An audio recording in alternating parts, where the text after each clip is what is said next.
Hello friends, welcome to my channel one step to success. आप सबका फिर से एक बार स्वागत है। तो यहाँ पर हम सीजी टेट 2025 के प्रिपरेशन स्टार्ट कर चुके हैं। चाइल्ड पेडागोजी का आपका सेशन चल रहा है और अभी तक हमने आपको बहुत सारे क्लासेस प्रोवाइड किए हैं, वो भी फ्री में। तो आगे कंटिन्यू आप बने रहिए हमारे साथ। चलिए स्टार्ट करते हैं सेशन को। पहला क्वेश्चन आप सभी के सामने है 208 नंबर क्वेश्चन। अधिगम में प्रयत्न व भूल के सिद्धांत का प्रतिपादन किसने किया? इसी क्वेश्चन पे हमने लास्ट सेशन को एंड किया था और इसे स्टार्ट कर रहे हैं। तो कोई बता सकता है इसका आंसर? हम इस पर डिस्कस कर चुके हैं। तो अधिगम में प्रयत्न और भूल का सिद्धांत देने वाले थे थॉर्नडाइक। ठीक है, option D is correct. Next question आप सभी के सामने है 209 नंबर क्वेश्चन। निम्न में से कौन सा मत अंतर्दृष्टि द्वारा सीखने की व्याख्या करता है? मनोविश्लेषणवाद, व्यवहारवाद, संबंधवाद या गेस्टाल्टवाद?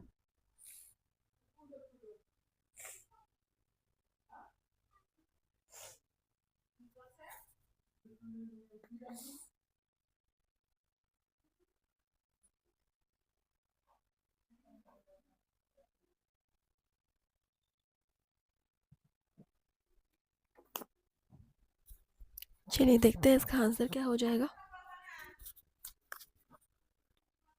गेस्टाल्टवाद। ठीक है,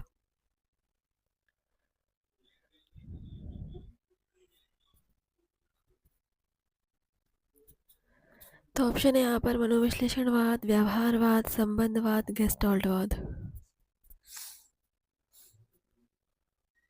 क्या इसका आंसर बता सकते हैं आप? कौन सा मत अंतर्दृष्टि द्वारा सीखने की व्याख्या करता है? बिल्कुल, आंसर हो जाएगा गेस्टाल्टवाद। ठीक है, ऑप्शन डी इज करेक्ट। गेस्टाल्टवाद इज राइट आंसर, जो अंतर्दृष्टि के द्वारा सीखने की व्याख्या करता है। चलिए बढ़ते हैं अगले क्वेश्चन की तरफ। 210 नंबर क्वेश्चन है आप सभी के सामने। शैक्षिक विकास में मूल्यांकन का अर्थ है। ऑप्शंस है छात्रों का प्रगति का आकलन, कक्षा अभिलेखों का मूल्यांकन,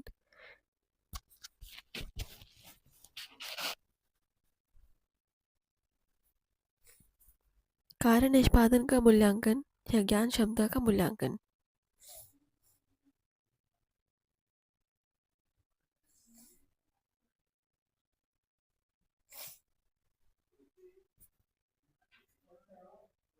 तो आंसर हो जाएगा ज्ञान क्षमता का मूल्यांकन।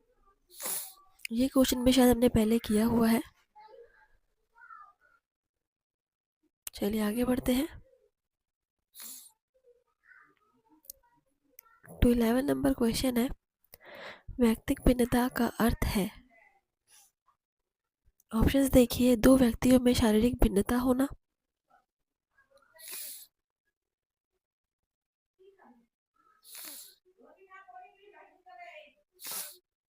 दो व्यक्ति शारीरिक मानसिक योग्यता और संवेदनात्मक दशा में समान और एक जैसे नहीं होते हैं, कोई दो व्यक्ति शारीरिक मानसिक योग्यता में समान और एक जैसे होते हैं, उपयुक्त में से कोई नहीं।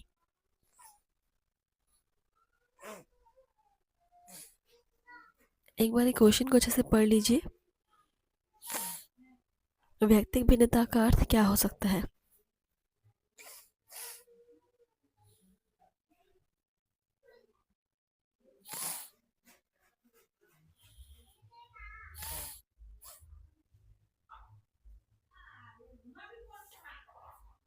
तो आंसर हो जाएगा ऑप्शन बी। कोई भी दो व्यक्ति शारीरिक मानसिक योग्यता और संवेगात्मक दशा में एक जैसे नहीं होते। Option B is correct. चलिए आगे बढ़ते हैं।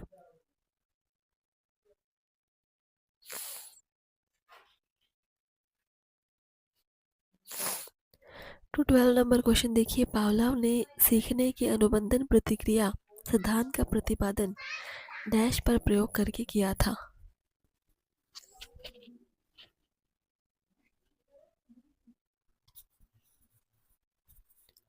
ऑप्शंस है खरगोश, चूहे, कुत्ते, बंदर।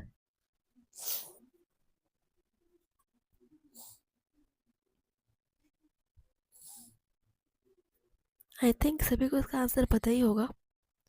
कुत्ते पर प्रयोग करके किया था पावलाव ने। ठीक है, तो यहाँ पर एक क्वेश्चन ये बन रहा है कि अनुबंधन प्रतिक्रिया सिद्धांत का प्रतिपादन करने वाले पावलाव थे, उन्होंने प्रयोग किया था कुत्ते पर।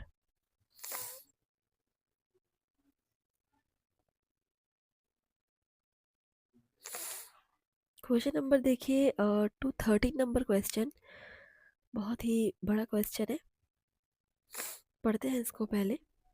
शिक्षा का समान अवसर का अर्थ है। बहुत ही बढ़िया क्वेश्चन है। ऑप्शन देखिए, एक बालक की जाति, मत, रंग, क्षेत्र और धर्म को आधार न मानते हुए समान शिक्षा मिलनी चाहिए। एक बालक को समान शिक्षा प्राप्त होने के बाद अपनी क्षमताओं को साबित करने के अवसर मिलने चाहिए। एक बालक को बिना किसी भेदभाव के समान विधियों और सामग्री का उपयोग करके पढ़ाना चाहिए। एक बच्चे को ऐसी शिक्षा प्रदान करनी चाहिए जो उसके भावी व्यावसायिक जीवन के लिए सबसे उपयुक्त हो।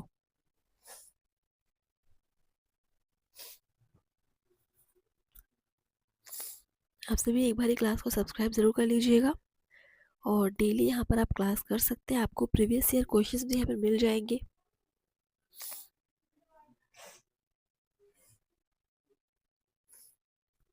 चलिए देखते हैं यहाँ पर आंसर क्या हो जाएगा। समान शिक्षा के अवसर का अर्थ क्या हो सकता है? बिल्कुल, एक बच्चे को ऐसी शिक्षा प्रदान की जाए जिससे वो जो उसके भावी व्यवसाय के लिए उपयुक्त हो। ठीक है, option D is correct.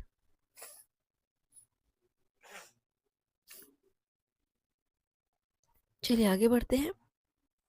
Question number 214, Harvard gardener का बुद्धि का सिद्धांत नैश पर बल देता है। शिक्षार्थियों में अनुबंधित कौशलों, सामान्य बुद्धि, विद्यालय में आवश्यक समान योग्यताओं या प्रत्येक व्यक्ति की विलक्षण योग्यताओं।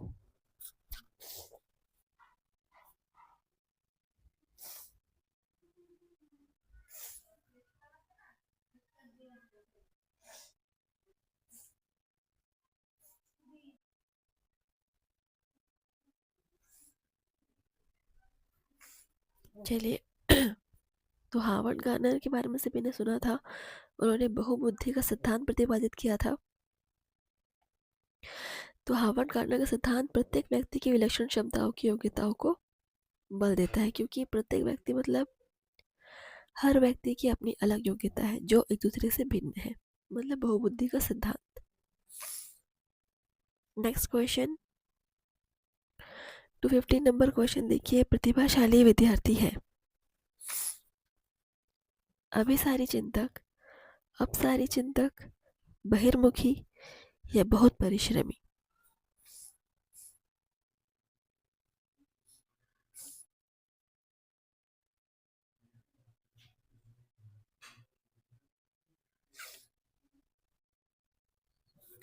प्रतिभाशाली विद्यार्थी ये होते हैं अपसारी चिंतक। ठीक है, अपसारी चिंतक, ये क्वेश्चन आप नोट कर सकते हैं। कुछ कुछ क्वेश्चंस जो बेहद ज़्यादा इंपॉर्टेंट होते हैं उनको हम कहते हैं कि आप नोट कीजिए, सो आप ज़रूर नोट कीजिएगा उनको। नेक्स्ट है क्वेश्चन नंबर 216 देखिए, विद्यालयों को किसके लिए व्यक्तिगत भिन्नताओं को पूरा करना चाहिए? ऑप्शंस हैं, व्यक्तिगत शिक्षा विद्यार्थी को व्यक्तिगत शिक्षार्थी को विशिष्ट होने की अनुभूति कराने के लिए, व्यक्तिगत शिक्षार्थियों के मध्य खाई को कम करने के लिए, शिक्षार्थियों के निष्पादन और योग्यताओं को समान करने के लिए, यह समझने के लिए कि क्यों शिक्षार्थी सीखने के योग्य या अयोग्य है।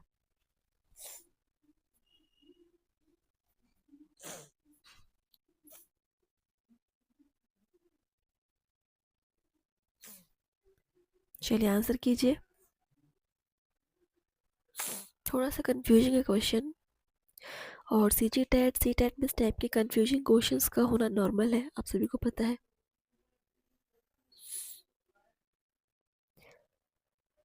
सो द राइट आंसर इज, यह समझने के लिए कि क्यों शिक्षार्थी सीखने के योग्य या अयोग्य है। Option D is correct. चलिए नेक्स्ट क्वेश्चन नंबर 217, निम्नलिखित में से कौन सा बुद्धि के मापन में प्रयोग नहीं किया जा सकता? ऑप्शन है प्रश्न का उत्तर देने में लगने वाला समय, विद्यार्थी की अनुकूलन क्षमता, विद्यार्थी की शिक्षक का ध्यान आकर्षित करने की योग्यता, या पियाजे संबंधी कार्य।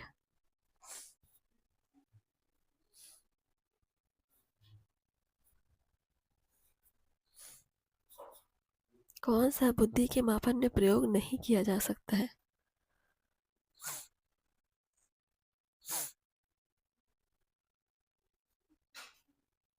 तो विद्यार्थी की शिक्षा का ध्यान आकर्षित करने की योग्यता का इसमें कोई संबंध नहीं है बुद्धि के मापन में, ठीक है। बाकी तीनों का प्रयोग हो सकता है परंतु ऑप्शन सी का प्रयोग नहीं हो सकता। क्लियर था आंसर बहुत ज़्यादा। नेक्स्ट है क्वेश्चन नंबर 218 नंबर क्वेश्चन देखिए। निम्न में से कौन सा मूल्यांकन का प्रकार नहीं है?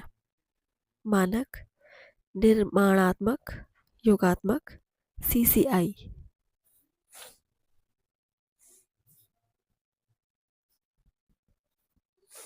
मूल्यांकन का प्रकार नहीं है बोला गया है।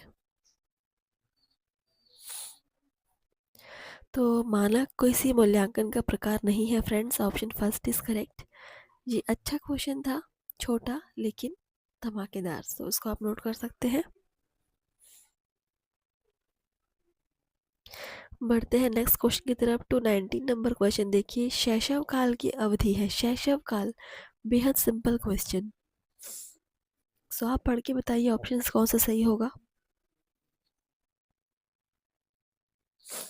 फ्रेंड्स आप सब क्लास को शेयर ज़रूर कीजिएगा। सीजी टेट 2025-26 की यहाँ पर प्रिपरेशन क्लासेस स्टार्ट हो चुकी है।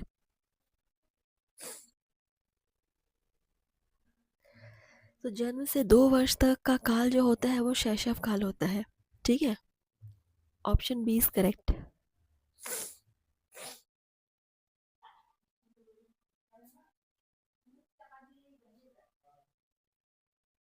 Question number 220। कक्षा अध्यापक ने राघव को अपनी कक्षा में अपने कीबोर्ड पर स्वयं तैयार किया गया मधुर संगीत बजाते हुए देखा। कक्षा अध्यापक ने विचार किया कि राघव में डैश बुद्धि उच्च स्तरीय थी।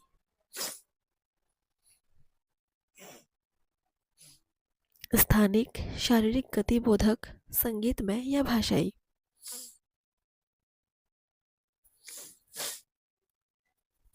बहुत ही क्लियर है आंसर। जब वो संगीत तैयार कर रहा है तो उसमें संगीत में ही बुद्धि उच्च स्तरीय होगी, बिल्कुल।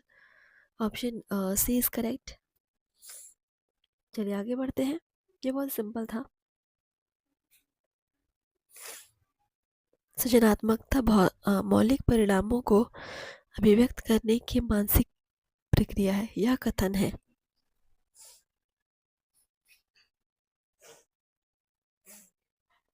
क्रोल एवं ब्रूस का, ड्रेवहल का, डिहान का, या क्रो एवं क्रो का।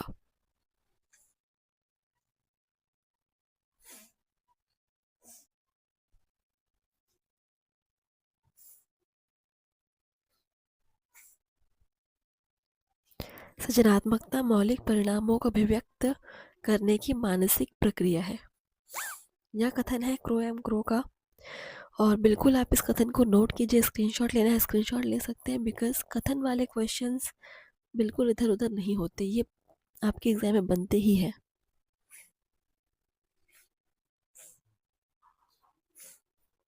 चलिए आगे बढ़ते हैं। विकास का अर्थ है परिवर्तनों की उत्तरोत्तर श्रृंखला, अभिप्रेरणा के फलस्वरूप होने वाले परिवर्तनों की उत्तरोत्तर श्रृंखला, अभिप्रेरणा एवं अनुभव के फलस्वरूप होने वाले परिवर्तनों की उत्तरोत्तर श्रृंखला, परिपक्वता एवं अनुभव के फलस्वरूप होने वाले परिवर्तनों की श्रृंखला।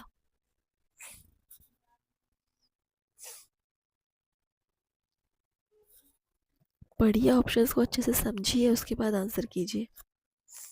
विकास का अर्थ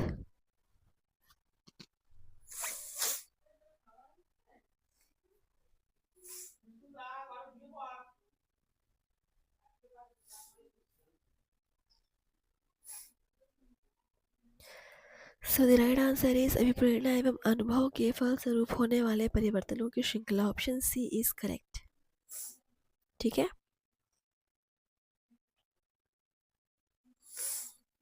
चलिए आगे बढ़ते हैं। क्वेश्चन नंबर 223, मनोविज्ञान की बहिर्दर्शन विधि के जनक है।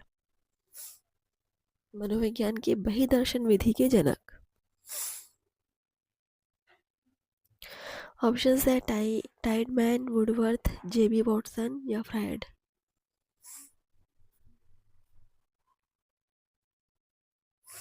मनोविज्ञान की बहिर्दर्शन विधि के जनक।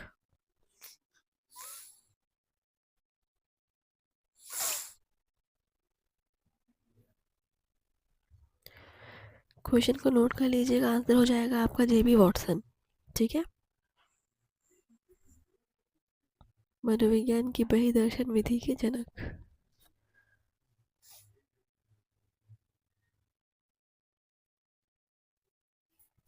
क्वेश्चन नंबर 224, शिक्षा मनोविज्ञान ने स्पष्ट व निश्चित स्वरूप कब धारण किया।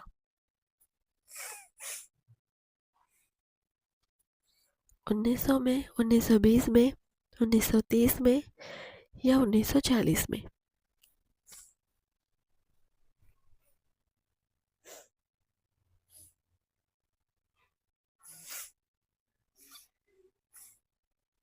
शिक्षा मनोविज्ञान ने स्पष्ट व निश्चित रूप धारण किया था 1920 में, 1920। Option B is correct. Next question number 225 देखते हैं। कोलिस्निक शिक्षा मनोविज्ञान का आरंभ किससे मानते हैं। अरस्तु से, सुकरात से, प्लेटो से या लाक से।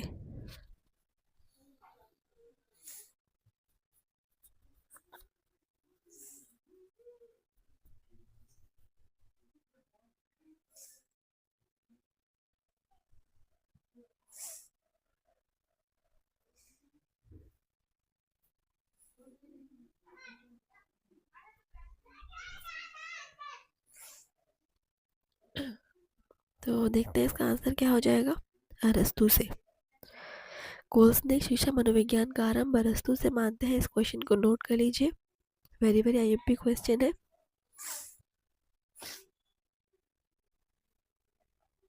चलिए आगे बढ़ते हैं। क्वेश्चन नंबर 226, सीखना किससे प्रभावित होता है। आत्मा से, मन से, बुद्धि से या प्रेरणा से। सीखना, लर्निंग किससे अफेक्ट हो सकता है।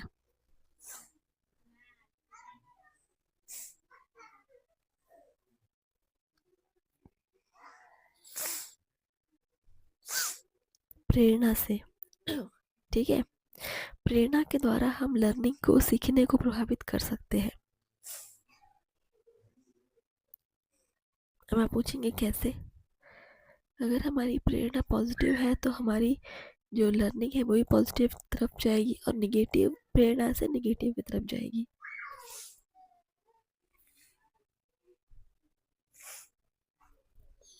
टू 28 नंबर क्वेश्चन, खेल को ऐच्छिक तथा आत्म प्रेरित क्रिया किस मनोवैज्ञानिक ने बताया। फ्रायड ने, स्टर्न ने, जेम्स ड्रेवर ने या अरस्तु ने।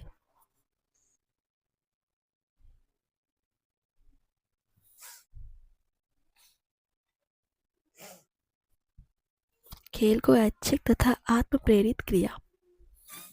क्वेश्चन को नोट जरूर करेंगे।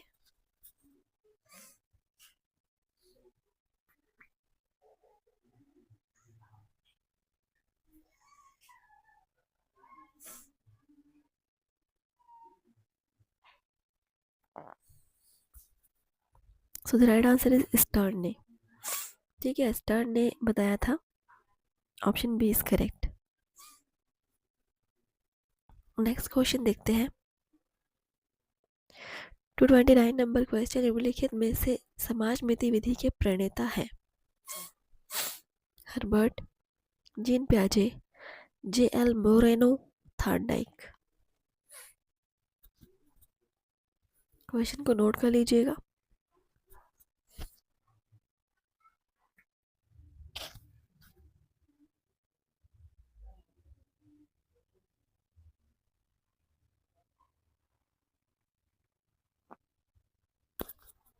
चलिए देखिए, इसका आंसर है जे एल मोरेनो, समाज विधि के प्रणेता है। ठीक है, जे एल मोरेनो। IMP question. चलिए आगे बढ़ते हैं। 230 नंबर क्वेश्चन। बालकों में खेलों से विकसित होने वाली शक्तियां हैं, शारीरिक, मानसिक, सामाजिक या उपरोक्त सभी। खेल के द्वारा एक बच्चे में कौन कौन सी शक्तियां विकसित हो सकती हैं? बिल्कुल, उपरोक्त सभी।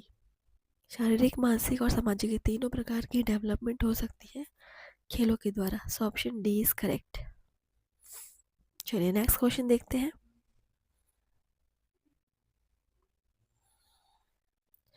मारिया मोटेसरी पद्धति में शिक्षा किस माध्यम से दी जाती है? मारिया मोटेसरी पद्धति में शिक्षा किस माध्यम से दी जाती है? ऑप्शंस है गीतों द्वारा, खेलों द्वारा, उपहारों द्वारा या उपरोक्त सभी।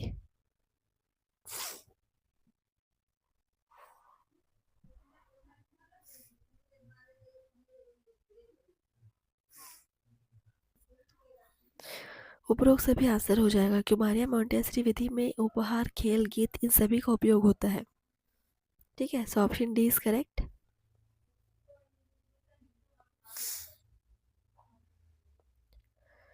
Question number 232।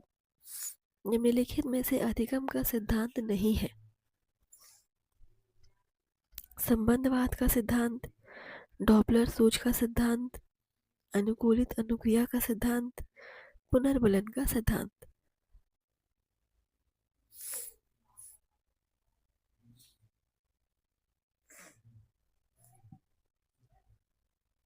इनमें से कौन सा अधिगम का सिद्धांत नहीं है फ्रेंड्स? आप सभी कमेंट सेक्शन में आंसर कर सकते हैं।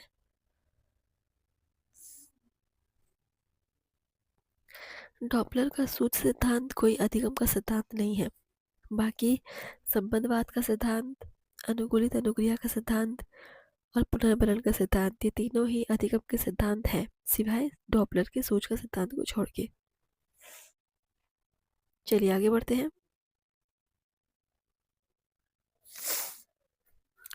233 नंबर क्वेश्चन। वह प्रथम अमेरिकी मनोवैज्ञानिक जिसने पशुओं पर सर्वप्रथम प्रयोग किए? Bagle, Kohler, Thorndike, Pavlov.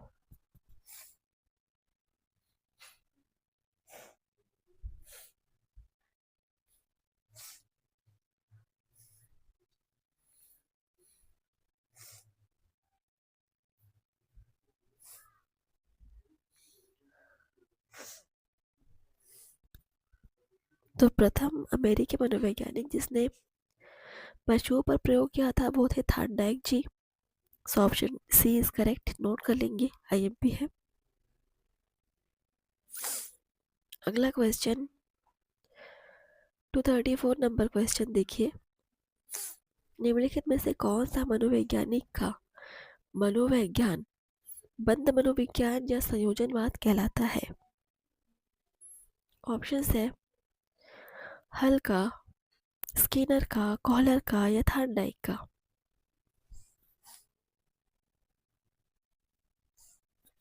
किस मनोवैज्ञानिक का मनोविज्ञान बंद मनोविज्ञान या संयोजनवाद कहलाता है?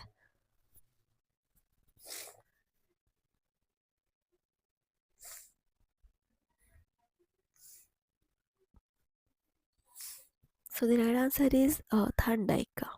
ठीक है, थार्नडाइक चाइल्ड पेडागोजी के क्षेत्र में उन्होंने बहुत ही बड़े बड़े योगदान दिए हैं। तो उनके बारे में अगर आपके पास बुक हो, आप अच्छे से थ्योरी को पढ़ लीजिएगा। Next question. गेस्टाल्ट के सिद्धांत का शिक्षा में अनुप्रयोग है? स्थिति का स्पष्ट संगठन, अधिगम स्तर के अनुकमल परिस्थितियों का निर्माण, स्वक्रिया द्वारा खोज हेतु प्रोत्साहन, या उपरोक्त सभी।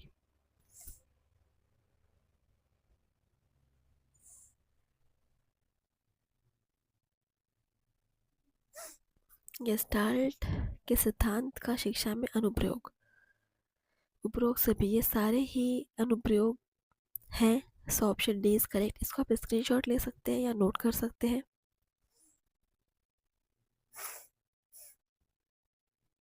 चलिए आगे बढ़ते हैं। 236 नंबर क्वेश्चन। सक्रिय अनुबंध का निम्नलिखित में से शिक्षा में कौन सा अनुप्रयोग नहीं है?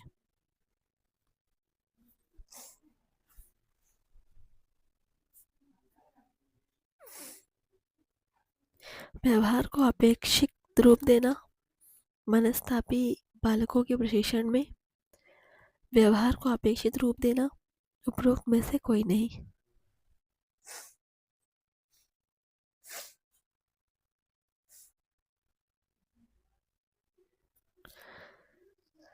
तो सक्रिय अनुबंधन निम्नलिखित में से शिक्षा में कौन सा अनुप्रयोग नहीं है?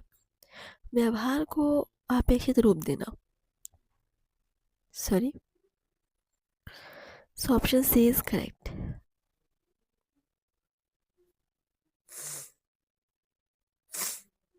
देखते हैं नेक्स्ट क्वेश्चन। 237 नंबर क्वेश्चन देखिए। एक आदर्श अध्यापक में पाया जाने वाला गुण है। अच्छा, सो ऑप्शंस है लोकतंत्रात्मक दृष्टिकोण, विषय वस्तु पर अधिकार, बाल मनोविज्ञान का ज्ञान या ये सभी। क्वेश्चन है एक आदर्श अध्यापक में पाया जाने वाला गुण क्या होगा?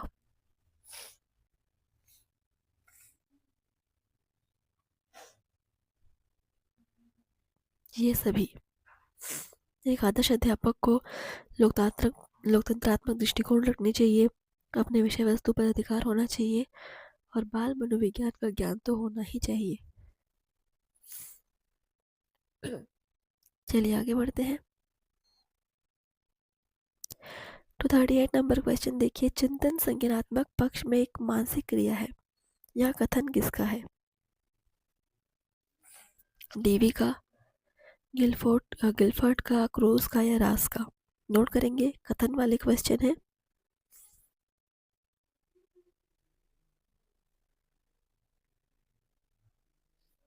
चिंतन संज्ञानात्मक पक्ष में एक मानसिक क्रिया है, यह कथन है रॉस का। Option D is correct. Note कर लीजिएगा और बढ़ेंगे हम अगले क्वेश्चन की तरफ। 239 नंबर क्वेश्चन। यह आवश्यक नहीं है कि उच्च बुद्धि लब्धि वाले बच्चे डैश में भी उच्च हो। देखिए ऑप्शन, सृजनशीलता, अच्छे अंक प्राप्त करना, विश्लेषण करना या अध्ययन।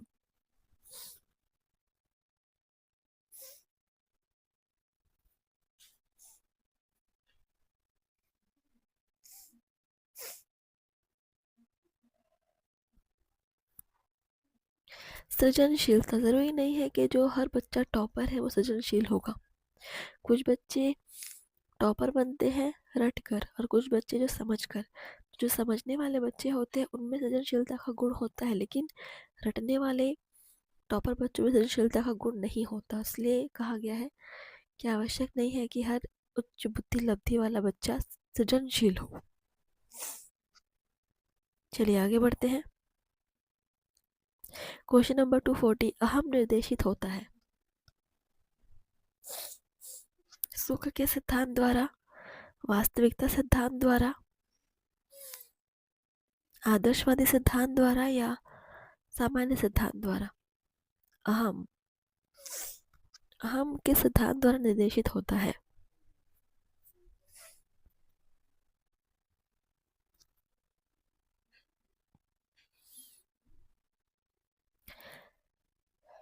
चलिए देखते हैं यहाँ पर आंसर हो जाएगा आपका वास्तविकता सिद्धांत द्वारा।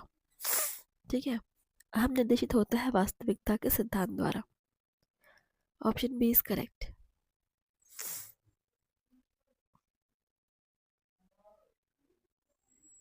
नेक्स्ट क्वेश्चन देखिए। 241 नंबर क्वेश्चन। मनोवैज्ञानिकों के अनुसार निम्नलिखित में से किस विधि द्वारा मूल प्रवृत्तियों में परिवर्तन लाया जा सकता है? सहसंबंध, मार्गांतरीकरण, विलयन, नवीनीकरण।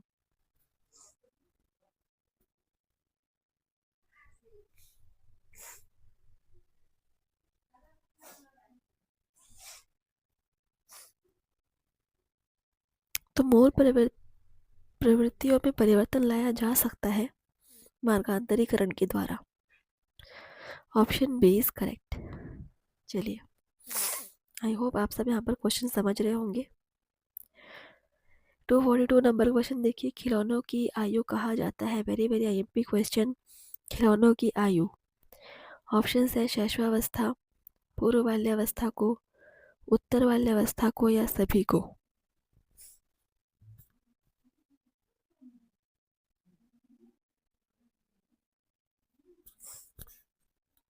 तो खिलौनों की आयु कहा जाता है फ्रेंड्स पूर्व बाल्यावस्था को। Option B is correct, note कर लीजिएगा। चलिए, तो सेशन हमारा यहीं पर समाप्त होता है। मिलता है आपसे नए क्वेश्चन में, नए सीरीज में। तब तक के लिए आप लोग पढ़िए, प्रैक्टिस कीजिए। All the best. Thank you friends.